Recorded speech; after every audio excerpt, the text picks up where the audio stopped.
करने वाला की सीन है फुल हो गया हाउसफुल अभी बस या हुजरा सही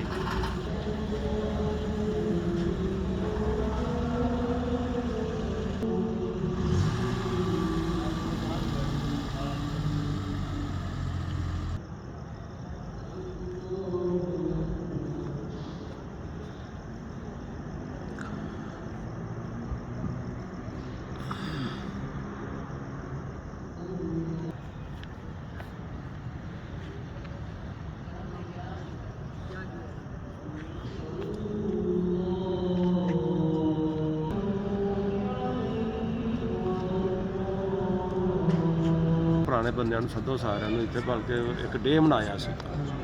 ਰਮਜ਼ਾਨ ਸ਼ਰੀਫ ਦੇ ਵਿੱਚ ਡੇ ਮਨਾਇਆ ਸੀ ਪੁਰਾਣਿਆਂ ਬੰਦਿਆਂ ਦਾ ਉਹ ਇਹ ਕਿ ਟਿਬਲਾ ਨੇ ਤੇ ਇਹ ਕਿਹਾ ਸ਼ਬਾਜ਼ ਸਾਹਿਬ ਬੁੱਢੇ ਨਹੀਂ ਹੋਏ ਹੈਗੇ ਇਹ ਸ਼ਬਾਜ਼ ਸਾਹਿਬ ਨੇ ਅਸੀਂ ਬੁੱਢੇ ਹੋ ਤਸਦੀਕ ਗਏ ਕਰ ਦਿੱਤੀ ਤੁਹਾਡੀ ਗੱਲ ਦੀ ਤੇ ਅਸੀਂ ਤੇ ਕਲੀਅਰ ਚਲੇ ਗਏ ਨਾ ਫਿਰ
गलत किधर अफसल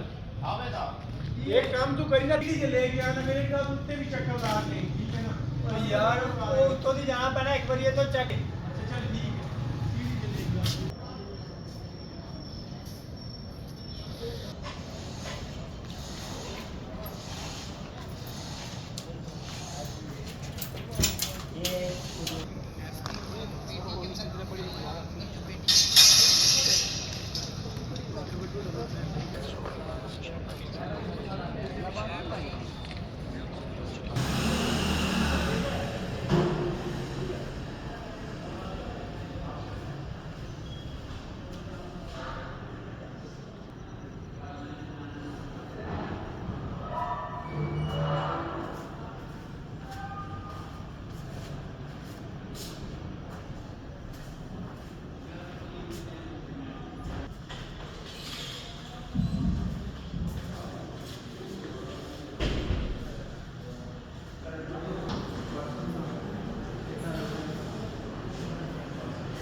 देखो अभी रश था हमारा है